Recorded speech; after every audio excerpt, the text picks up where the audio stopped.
Азыр біз оқи тұрған айт намаз ал 2 рекеттен тұрады. Жылына 2 эле жолу окулгандыгы үчүн имамга уюп намаз окугандар эмес, кейде имам дагы адашып кетет. Окулуу жолу ниети важип болгон такбирлер менен 2 рекет айт намазды окууну ниет кылдым.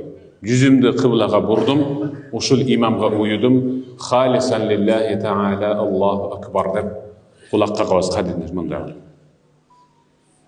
Кол байлап Субханакаллахумма ва бихамдик ва табарак асмук ва таала жаддук ва ла илаха гайрук дегенден кийин анан 3 жолу кайрадан Аллаху акбар деп 2 колду жаныбызга таштайбыз. Аллаху акбар, Аллаху акбар деп. Үчүнчүсүндө кадимде баарыбыз кол байлап, анан имам кыраат кылат. Амин дейбиз, анан сүрө кошот, анан кадиреселе намаздагы руку жана саждага барат.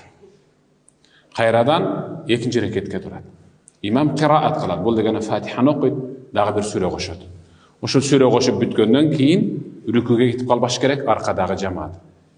Кайрадан имам Аллаху акбар деп 3 жолу жанагындай кылып, 2 колдун бармагы кулактын жумшагына тийип кайрадан жаныбызга түшүрүлөт.